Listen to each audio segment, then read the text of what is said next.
Hi, so we're gonna today continue chapter 13 and finish it. So I'm gonna start with a little joke. There were two people that were fighting, and they came to the rabbi. And one says to the rabbi, "This person owes me $1,000." And the rabbi tells him, I hear you. You're saying the truth." And the second one reacts and says, "No, that's a lie. I don't owe him anything." And the rabbi says, "You're also saying the truth." And the rabbi's wife is listening from the kitchen, and she heard all that, and she's like confused. And she comes and she says, "My dear rabbi, how can both be right? They're saying the exact opposite. One says he owes money, and the other one denies it." And the rabbi smiles and says, "You're also saying the truth." Behind this joke, there's a real question. Is there just one truth, or does each one have their own truth? So that's a little bit of what we're going to discuss today. And another point that I want to bring out with another little joke. So there's this man that goes in a forest. Now, this forest is considered the world of truth. Okay, everything is true and real in this forest. And he sees this forest is not really trees, but there's like a lot of candles. Lots of candles. Every candle represents another person. And every candle, it's basically, there's oil.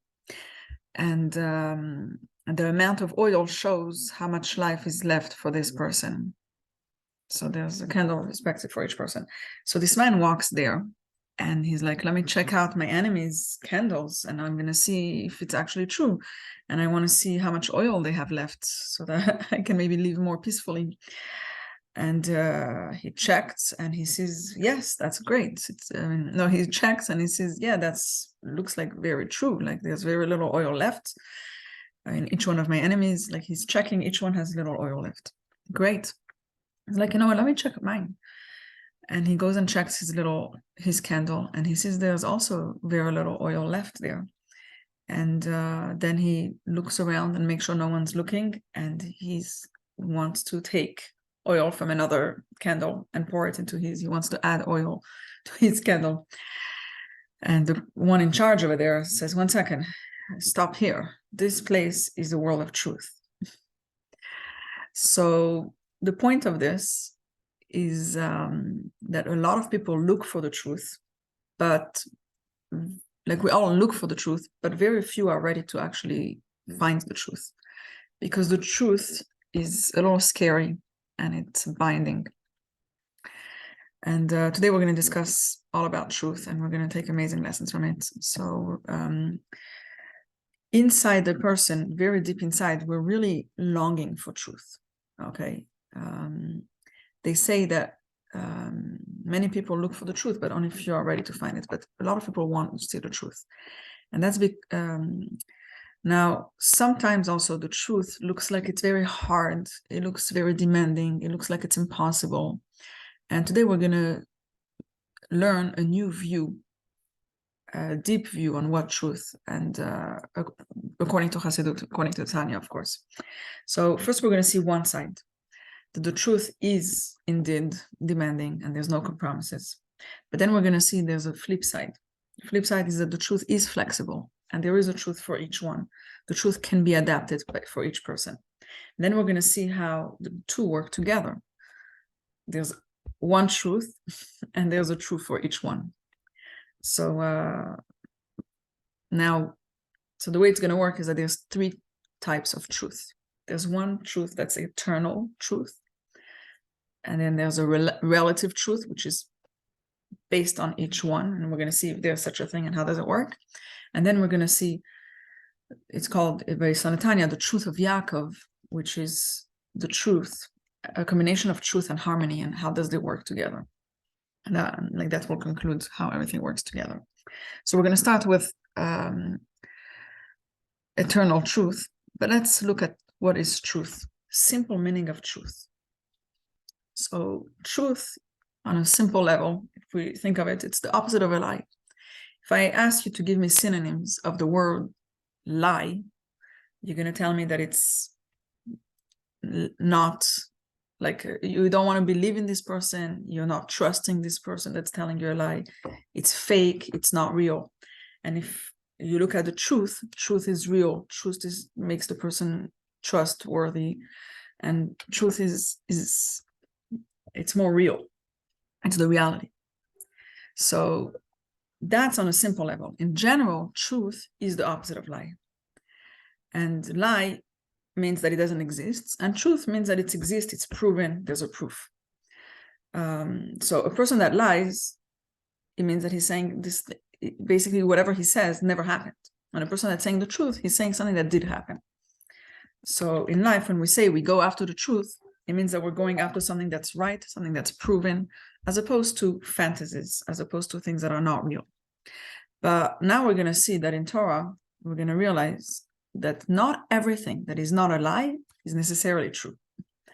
Chassidut tells us that what is not true, if it's not true, it's already a lie. But we're going to see that truth has a very deep, much deeper meaning over here. Truth is something that's eternal. It exists always. It exists in the beginning, in the middle, and in the end. Something that's true has to always be true from the beginning till the end. It was always true, and it's always going to be true. How do you say truth in Hebrew? Emet. Aleph, Mem, Taf. It means that it goes from the beginning till the end. Aleph is the first letter of the alphabet, and Taf is the last letter, and Mem is the exact one in the middle. So Emet, the word Emet tells us that it's true from the beginning till the end through the middle. So based on that, if something is only true if it's forever, if something exists only temporarily, then it's not true. A very good example to see that is about love. True love means that it's actually lasting forever. It was always there, it's always there, and it's always going to be there. If love is short-lived, it means that it wasn't a real love. It means that it wasn't a true love. It means that it wasn't a strong to exist forever. Also, a lot of people have ideas, initiatives, projects, ideas, and they make a lot of noise. But if it doesn't go all the way till the end, it means that it wasn't a real, true thing. So even if something can last many, many years, if it ended, it means that it's not something true. And King Shlomo is going to tell us, he says, Tzfat emet tikon la'ad, ve'ad argia leshon sheker. What is he saying? Exactly what we're saying now. Truthful speech is forever. And a lying tongue is but for a moment. So he's basically telling us truth is something that's absolute and forever, and a lie is temporary. The reason is because truth is absolute and it's independent. It's not dependent on anything. It doesn't change, and there's no conditions for truth. And if you think of it, what is the only truth that we have in this world? The only true thing is Hashem. Humans are limited. Hashem is unlimited. Hashem was, is, and will be. Like it says, V'Hashem Elokim Emet, Hu Elokim Chaim. Hashem is the true God, and He's a living truth, a living God. It also says, we also say it in Adon Olam, He was, He is, and He will be. So, and also the Torah is truth. Torah is called Torat Emet. It comes from Hashem's truth. It's eternal and it's never going to change. There's a story of the Alter Rebbe. He came out of jail and he wrote a discourse. And he warned the Hasidim, his students, to not despise and humiliate the mitnagdim, like the people that were against him. And he said they all should behave in a way of truth of Yaakov. And he warned everybody that they should behave in the way of truth of Yaakov. And very interesting, it says that if the Rebbe would not write, it should be with truth of Yaakov, with that ultimate truth, he would have attracted 50,000 more Hasidim. So, meaning that if our demands would be more compromised, then more people would find their way to Judaism, to Chabad. But the Rebbe wants the truth. The Alter Rebbe, he wants the truth. And actually the fifth Chabad Rebbe spoke about this story that I just told you and explained that Hasidim are true. We live with the absolute truth. So even, let me say, he compromised he didn't want to compromise on the truth, even though he would get much more people coming closer to him, because he wants everything should be absolutely real and true. So this all was an introduction to the Beinani. What's the connection with the Beinani? We're talking about truth. So we all have to aspire to a state of Beinani. We're not, like, our goal is not to be a tzaddik. So the big question here is, if we search for the truth, isn't the tzaddik representing truth? He serves Hashem in a fixed way. He has no moods, no conflicts. A Beinani, it's not, we don't serve Hashem in a true way, because we have compromises. Sometimes we have our ups and downs, we have our moods. Not always we do it perfectly. It's not something for everlasting. By a tzaddik, he's everlasting truth. Everything is always there. He's always serving Hashem perfectly. That's true.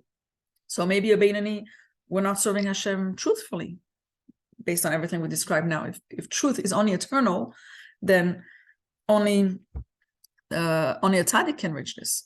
So the Torah is true, and Hasidus is teaching us the truth. So how can we be told that a Beinani is compromising, which seems to be a compromise, and it's not truth? So that's the question. That's how the Alter Rebbe starts today's part of Tanya that we're learning. So we're going to look at this so far. We're going to see how the Alter Rebbe brings up the problem. He says the service of Hashem, of a Beinani, is not considered true compared to a tzaddik, because he has ups and downs. For example, when a Beinani prays, he's all the way up. A minute later, he's all the way down. By the tzaddik, the love for Hashem is constant. And he's going to bring the pasuk that we mentioned earlier about the truth that is eternal and the light that is temporary. So let's look at the Tanya. I'm going to share the screen.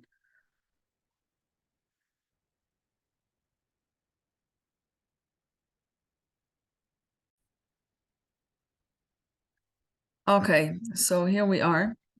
Vihine. Now, this aforementioned love attained by Beinanim at the time of prayer by virtue of the temporary preponderance of the divine soul over the animal soul, etc., when compared to the standard of tzaddikim who serve God in perfect truth, in the truest manner of truth, this love is not called true service at all. Saying the Beinani, that's not real, that's not true, since it passes and disappears after prayer. Whereas it is written, the language of truth shall be established forever, but the tongue of falsehood is only momentary. That's the line I mentioned to you from Mishli. So he's saying, how can the Beinani, the Beinani's work is not truth, because it's temporary, and so that's the question. Now we're going to see how we're going to make sense of it.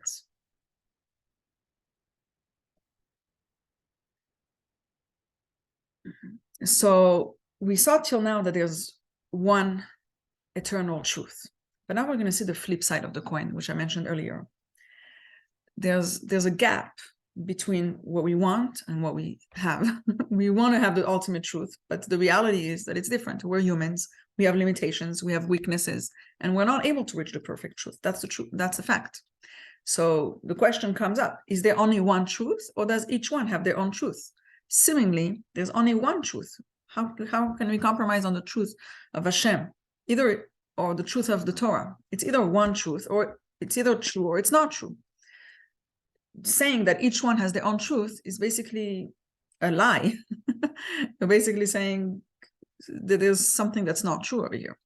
So, and also at the same time, we can't demand from everyone to serve Hashem with such truth. Only a few people are going to manage, and the rest are just going to give up, and they're going to say, this is not for me. I can't serve Hashem with this ultimate truth. So the Alter Rebbe is teaching us something new. He says there is also a relative truth. Each one has their own truth also. It doesn't mean that each one does what he feels like, and because that's for sure not true. That's just comfort. The idea is that each one is required to do his personal maximum, his truth.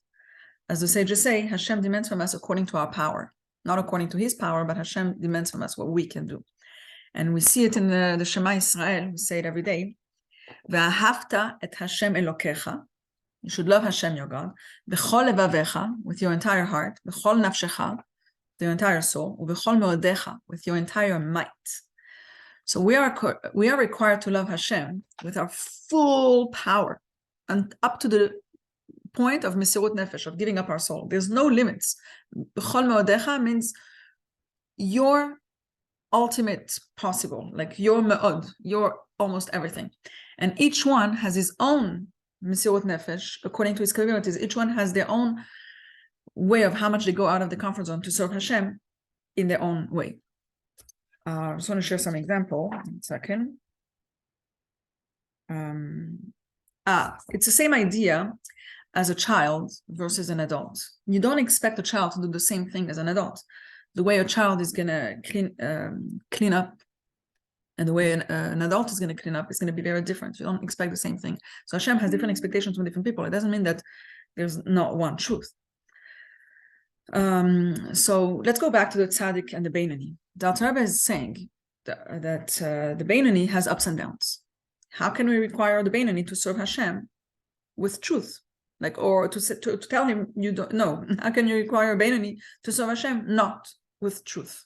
Because he is not able to achieve the highest level of truth.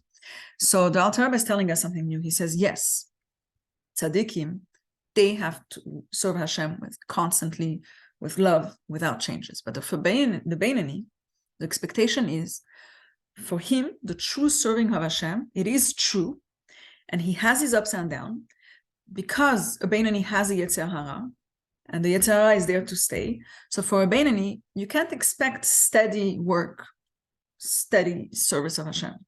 There's always going to be a war inside. And the main thing is at the end, he wins, especially he wins in his garments, in his thought, speech, and action. And that's the truth for the Beinani, the Alter Rebbe tells us. For the Beinani, if he does his best, that's the truth. We're not expecting him to have the truth that's constant. If he tries his best all the time, and all the time he's fighting against his Yetzer Hara, that there within it, like within deep inside, there's this constant truth of always trying to reach Hashem, even though it's hard and he struggles, etc. There's a very cute story to explain that each one of us needs to do his work at his own level and not look at other people. It's a story about Rabbi Mendel of Kodsk, and not a story, sorry, it's a saying.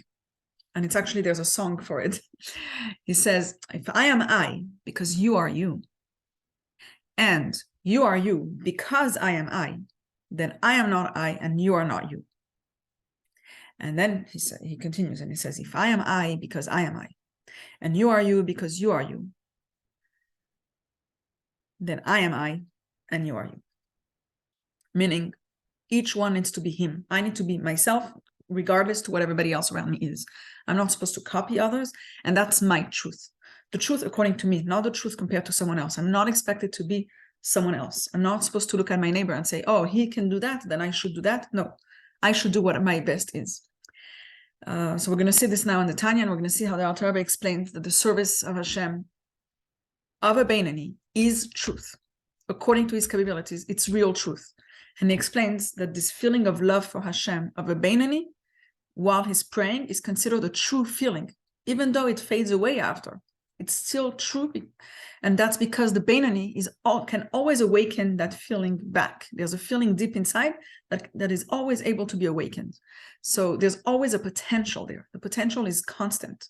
There's a potential, there's capabilities, and that feeling is always there. Now, as we read, I want you to note, it's very, very interesting. Usually, the Alter Rebbe always writes in the third person, and here we're going to see that he's so passionate about it. He's going to advocate for the work of the Beinani, and because some people are going to say the Beinani is not true, and the Alter Rebbe is going to go out and rescue and save the Beinani, and writes in the first person, Hareini, I, like me, the Alter Rebbe, I see the love and the prayer of the Beinani. I see it, and I'm telling you that that prayer of a Beinani is a language of truth. Like because it's like it could become an argument, but he's saying, no, I'm coming and I'm telling you that the work of a Beinani, when he's praying or when he's loving Hashem, it's real truth. And we'll see, it's one of the only times in the Tanya that the Alter Rebbe writes in first person. So it's really powerful. Okay, so let's look at the Tanya.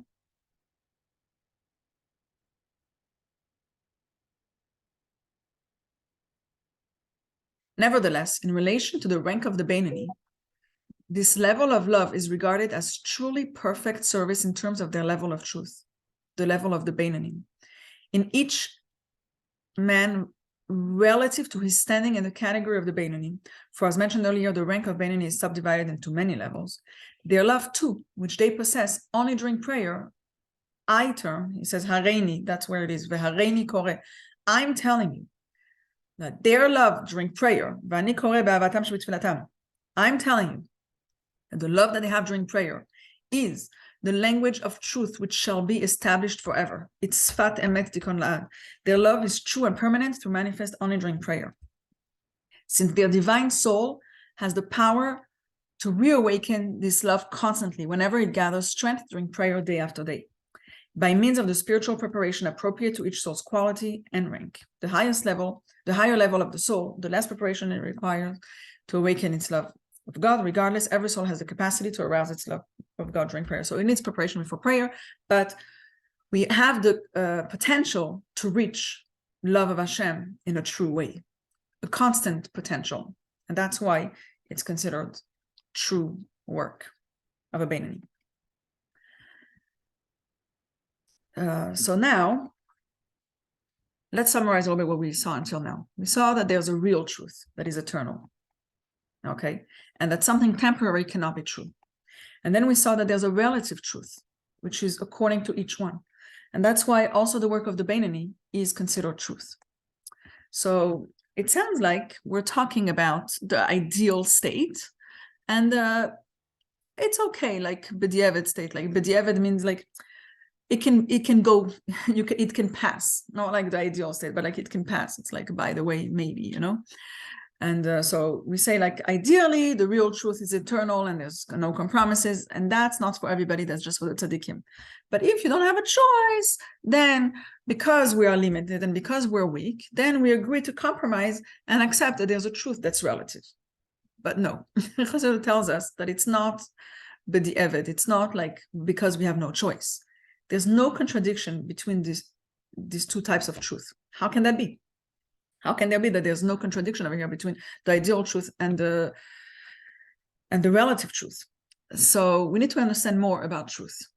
So we know that there's Yaakov, the third of the three fathers. He's known for his attribute of truth. It says, Titen emet Yaakov. We also know that Yaakov is the attribute of Tiferet, of harmony. So in a way, when you look at truth and harmony, it looks like it's two opposites. Truth is absolute, it's extreme, and it doesn't fit with anything without any conditions. And Tiferet is a combination of attributes. You're flexible. You take kindness and severity, and you're combining them together. So you're flexible. You're compromising, and it sounds the opposite of extreme. It sounds like a compromising type of thing, as opposed to truth, which is extreme and absolute. So how can Yaakov be also truth and also harmony, Tiferet? So the idea is that godly truth is not limited with any limitations. It can't, if it can't be in this world, because it's temporary, it means Hashem's truth. If you put it in this world, then it becomes something temporary. And then it would mean that the truth is limited to specific places and specific people and specific conditions. But Hashem's truth is not limited. Hashem's truth is everywhere. It's expressed in every single thing. And it's every single thing in the world, even if it's a temporary thing, it has a point of truth inside it. And the explanation for this is that Hashem's truth is one truth. It's an absolute truth, okay? Hashem's truth is the ultimate absolute truth that has no compromises. But in every single situation, which is a messed up situation or whatever it is, the truth can be found in that specific situation. Because in every situation and in every item and in every person, there's one true point inside of it. And that demand is absolute. And that's why true and harmony are two sides of the same idea. On one side of truth, you can find everything, and then it corresponds to every single thing in a specific situation. So to explain this, we need to take the example of Yaakov Avinu, like to look deeper into who Yaakov is, and then you'll understand it much better. Yaakov is exactly this idea. He was Tiferet, he was harmony. He knew how to harmonize between chesed kindness, and gvura. How did he do that? When he educated his children. If you look at Abraham, Yitzchak, Yaakov, Abraham, the first forefather, he was chesed. He was very kind. And Yitzchak had gvura, severity. And Yaakov was the middle. He was harmony. He combined the two. But if you look at each one, how they educated their children, that's when you see the success of truth within the harmony. Yaakov educated his children, Abraham, the first one, educated his children with chesed. And look what he had. He had two sons. He had Yitzchak and he had Ishmael, one that completely rebelled. He was so kind and so loving and so accepting and this, that he ended up having one that did go out of the way. I don't know if it's necessarily because of his kindness, but that's the result that we see. And with Yitzchak, he was very, very strict. And he had two sons. He had Yaakov and Esav. And Esav also, again, the only Jew that he has is Yitzchak, and Esav is completely against all of it. He wasn't able to upstand with the Torah. By Yaakov, we see that the way he educated his children, he had 12 children, 12 tribes, and they all turned out to be the fathers of all the Jewish people. They all turned out to go in the right way. Each one with their specific needs, with their specific characteristic. And Yaakov was able to see in each child what they're good at and bring out the best in them, and from there help them achieve the best. So he had harmony, and he was able to see the details in each thing in the way he educated children, and he was successful. And the success is the truth. Truth is that his children follow the Torah then, forever and ever and ever. Like, it's something that's true and it stays. So he searched, like he found the truth in his child, and he had the expectation that fit for his child, and he was successful in it. Another example to explain this idea of how you can have truth coming from harmony altogether. So Torah is called Torat Emet. Torah is true, right? Torah is eternal. There's no changes forever. On the other hand, the Torah approaches all types of circumstances over all the years, like till 2022. Even things that are the opposite of truth. Sometimes the Torah approaches it and the Torah deals with it and tells you how to behave in certain situation. So the Torah on one hand is the ultimate truth, but on the other hand, it goes into every specific situation and knows how to deal with different situations that may seem opposite of Torah. If, let's say, you mixed meat and milk, what are you supposed to do? So there's a lot of details that are involved, and you ask Rabbi how to deal with it. That's why in the modern world, even though many, many things changed, Torah is still the same Torah on one hand, but on the other hand, the Torah has what to say about every new development, new technology, and the Torah has something to say about everything, but it's staying the absolute truth, and there's no compromises at the same time. So we're going to see this now in the Tanya, how both of them merge together with the harmony of Yaakov, and it's called the truth of Yaakov. He explains the Alter Rebbe is going to explain to us the depth of the attribute of truth in Chassidut, and he says that truth is like, so now he's going to bring a new concept that I want to show you and explain to you. It's called the Barei HaTichon. So in the Mishkan, there was a wall around it. I have a video to show you. Give me a second to explain this.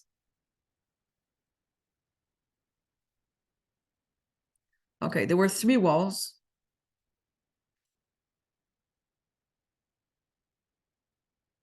Okay, you can see it here. The 4th wall was a curtain. And the 3 walls, there were a bunch of beams. And how were they attached together? With on the side, there were 3. One second. On the side, you see here 1 beam on top going across and 1 beam on the bottom. Now, if you look closer, I'm going to show you. Sorry. You can see there was 1 beam going through this hole, 1 beam going through that hole, and then there was a beam going through the middle inside. Let me see if I have a better picture here a second. Yeah, here. So you see there's 1 beam going outside, 1 beam going on the outside on the bottom, and then there was 1 beam going inside the beams, inside, in the middle. Okay, so it's called the Barei HaTichon, the middle pole, the central pole. And it's actually also compared to Chesed and Gvura, and the middle one is Tiferet. Now, there was something miraculous about that middle pole. Let me show you. So there were 3 walls. The top and bottom pole that were holding all the beams together, you had like a few separate ones on each side. But the middle pole, there was only one. The one that was going inside, the middle one, the Barei Chatichon, went inside and miraculously folded at the corner, went to the second side, miraculously folded at the second corner, and went through the third side. So it was just one beam going through the whole thing. And what do we learn from here? Is that it's the central beam that's that's flexible when it needs, but it's the truth. And it's there from the beginning till the end, going through all the folds and whatever it needs to go through. It's going to be flexible when it needs to, but it's the ultimate truth going through everything from the beginning till the end. And the Alter Rebbe compares this truth that we're talking about to this Barei Chatichon. Sorry, I wanted to stop sharing. Give me a second. Oh, okay, I'm not sharing it anymore. Okay. So he explains that when it's real truth, it penetrates into every situation. It's truth, okay, and it goes from one extreme to the other. Okay, from this perspective, truth doesn't have any limits, and it can be found everywhere, in every place, in every situation, and in every person. So let's now read this in the Tanya, and you're going to see the Barei Chatichon, this middle pole, the central pole, and with that, we're finishing chapter. We're finishing chapter 13.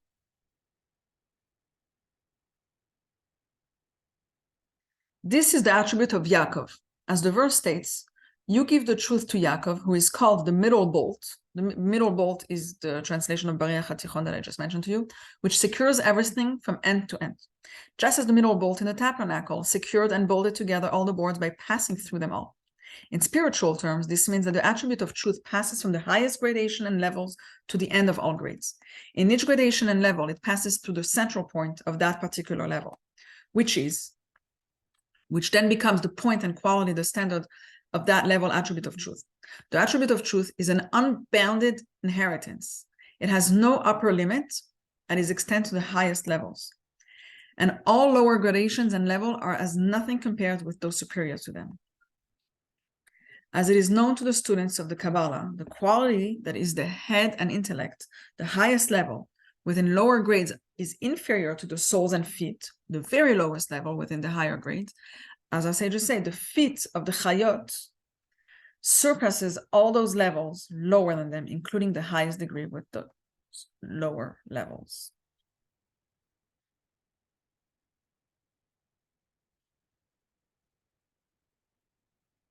So, to summarize what we learned, and then we're going to go with the amazing takeaway. We learned that truth is internal and lie is temporary. That's according to Chassidut, okay? And that's why at first view, the level of a tzaddik is true and eternal compared to the level of a Beinoni who has his ups and downs. But we learned that the level of the Beinoni is also called Sfat Emet, the language of truth, okay? And the reason for this is because Hashem's truth is this central pole which pierces into every place and every situation. In every place that the truth goes, it touches the internal point of truth in that place, respectively to that situation or in that person. That's why the truth of the Beinoni is considered the truth, because this is the personal point of truth inside of him. With that being said, as much as the Beinoni has a true point inside of him, the level of the tzaddik, the level of truth of a tzaddik is higher. So now let's learn a beautiful takeaway from what we learned today. So we learned that there's one truth on one hand, and also it's respective to every single person. So this is going to be illustrated in the following story, and then we're going to take it for ourselves. So in 1981, there was a delegation of security in New York, and there was one person that sent, like, Israeli security, and one person that works there, he wasn't religious at all, and he sent a letter to the Rebbe asking, he sent a letter to the Rebbe through the Shliach asking for blessings and encouragement for his work. And so he sent this letter, and the Rebbe replies to this non-religious man. He says, your daily behavior should be according to the Shulchan Aruch. according to the code of Jewish law. Like you should behave every day, do all the mitzvot exactly according to the way it's expected to be. This man was not religious, okay? As I told you, he was shocked with this answer, and he wanted to reply, like, this is impossible for me. I don't keep anything. Like, I don't know if the Rebbe realizes who he's talking to. And also, he's thinking that if you there's a concept of if you do everything in one shot, then in the end, you're going to do nothing. So he calls the Rebbe and he says, I got an answer. He calls the Rebbe's secretary and says, I got an answer. It doesn't fit. Like something's really off. So the secretary says it to the Rebbe, and the Rebbe smiles and says to the secretary, who told then this man, and the Rebbe told the secretary like this: when I tell a person who is not keeping Torah and mitzvot to follow the Shulchan Aruch, it includes in the Shulchan Aruch that you can't do too much at a time, and you should take one step at a time. And I suggest to him that he should start with kosher and tefillin. He should do the details of the kosher, all the details of kosher and food and drink, and also all the details of putting on tefillin every single weekday. The tefillin should be checked. And the Rebbe finishes and says that it says that every mitzvah brings on another mitzvah. And also he adds another saying that if somebody wants one portion, he's going to end up asking for 200. So, and with that, the Rebbe left him. So what do we see here? Very, very interesting. And we see exactly what we learned today, that the Rebbe didn't compromise. He says, on one side, there's the ultimate truth, no compromises. Behave according to Shulchan Aruch every day. That's the ultimate truth. But on the other hand, there's a relative truth, respective to every single person. This person doesn't keep anything right now. And you can't do everything in one shot. So your truth for right now is that you need to start with those two mitzvot of kosher and tefillin. This is what you're able to do. This is your maximum right now, and do one step at a time. Now, these two are not contradicting each other. Like, there is an ultimate truth, and your truth right now is to do this and this and this. And one step at a time, you're of course going to end up doing everything. But because right now you can't do it all. So we learn here a very important lesson for life. Each one of us is in another place, from a different background with different circumstances. And you can have somebody that's choser b'tshuva, and the spouse is not.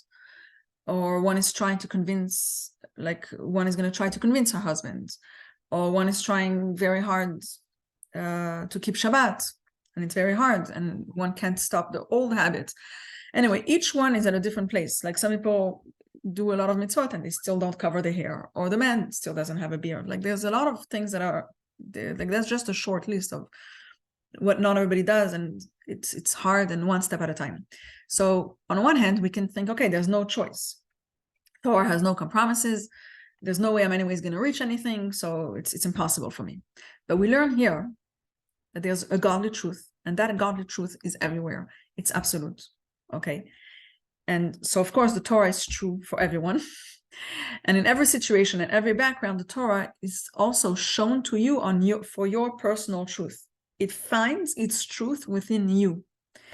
And it means that for you, you do whatever you can, whatever your maximum is. Of course, without compromises for yourself. Like I'm saying, it's the best of that you can do. So you need to do maybe one step at a time, because that's your truth, okay? If you need to compromise on something because it's too much for you, it's not contradicting the ultimate truth. This is your truth right now. You're not saying this is not true. You're not saying the Torah is not true. You're saying I can't do this right now. So the Torah is one. The Torah is true. And in the end of the game, it's requiring everybody to do all the Torah mitzvot. But within that, each one has their own path and does at their own pace. And that's perfectly fine. It's part of the Shulchan Aruch. Now, how do we know what is my absolute truth? How do I know what is my maximum of my situation? Like, how do I know if Hashem is expecting me to do more or less, or what is my truth? So it says in the Mishnah, Aseh lecha rav, you need to have a rabbi, your personal rabbi or personal mashpia, and that person you're accountable to. So you present to this rabbi all your details. He knows your background, and he's helping you take one step at a time. And he sees what you can do and what's hard for you and what's easier for you, etc. And whatever the rabbi tells you, that's your Torat Emet. That's your truth of your Torah, of what you should do. But you can't decide on your own, what's comfortable for you, what's not comfortable for you. Like, that's not truth. Truth is I know the Torah is true and I'm going to do my best. And with that, we're finishing chapter 13, where we talked about our weaknesses. We discovered that we have a Yetzer Hara that's always there, and we always have to be on guard and be aware of him and know that we're constantly fighting it. And in the next class, in chapter 14, we're going to start to know what we're capable of. We're going to see what we're capable of and what we're expected to do, and where there are no compromises. Thank you.